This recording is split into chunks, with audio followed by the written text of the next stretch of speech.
cosmos. Et dans toutes ces relations, Dieu nous invite à construire l'unité. L'unité est à l'image de Dieu, puisque nous croyons en un Dieu qui, en lui-même, est trois personnes trinitaires, trois personnes qui forment un seul Dieu. Elles sont tellement unies, le Père, le Fils et le Saint-Esprit, ces trois personnes, qu'elles forment un seul Dieu. Donc le Seigneur nous invite à bâtir l'unité. C'est cela qu'il est venu rétablir et qu'il nous demande de faire autour de nous. Rétablir l'unité avec Dieu, l'unité en nous-mêmes, parce que nous sommes souvent des êtres tiraillés, l'unité avec les autres, en particulier dans l'Église, et l'unité avec le cosmos. Et le démon fait exactement l'inverse. Le démon va instiller des germes de division. Alors d'abord, bien sûr, il veut nous séparer de Dieu. Ça, c'est la relation fondamentale. Et tout ce qui nous éloigne de Dieu, évidemment, pour lui, c'est pain béni, si je puis dire. Il essaye de nous détourner du chemin de Dieu, première dimension. Mais dans les autres, c'est pareil aussi.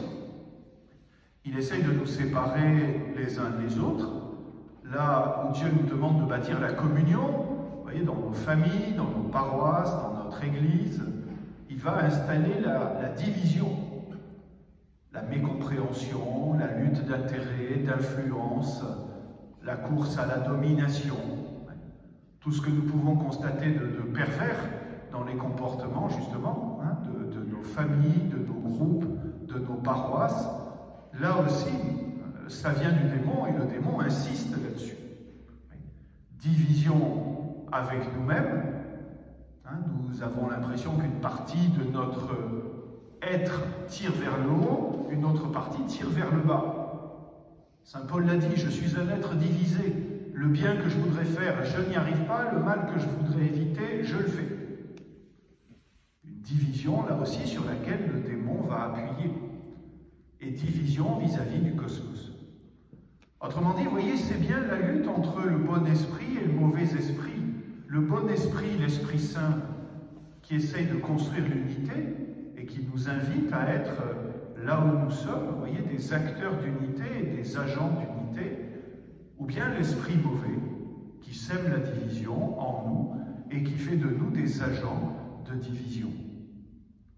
Alors, à l'écoute de cet évangile, vous voyez, particulièrement pendant le carême, c'est la question à nous poser et à méditer peut-être. Est-ce que dans mon comportement, je suis à l'école du Seigneur et de l'Esprit Saint, plutôt celui qui essaye de construire l'unité, l'unité en moi, l'unité avec les autres, l'unité plus proche avec Dieu, ou bien est-ce qu'il y a dans ma vie des ferments de division? Et où se situe-t-il? Et c'est peut-être justement là-dessus que pendant le carême, nous avons à être vigilants, à remettre de l'unité là où nous avons laissé la division s'installer à la suite du démon. Unité avec Dieu, bien sûr, nous rapprocher de lui, avec telle ou telle personne, peut-être pendant le carême, poser des actes de rapprochement, de réconciliation, pour renouer un lien. Et puis, unité en nous-mêmes, voir ce qui nous tire vers le haut et ce qui nous tire vers le bas, et être peut-être davantage unifiés autour du projet de Dieu sur chacun d'entre nous qui veut notre sainteté.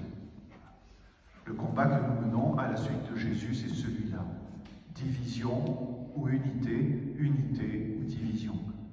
Que l'Esprit Saint nous aide à être des hommes et des femmes unis, unifiés en nous-mêmes, et acteurs d'unité autour de nous. Amen.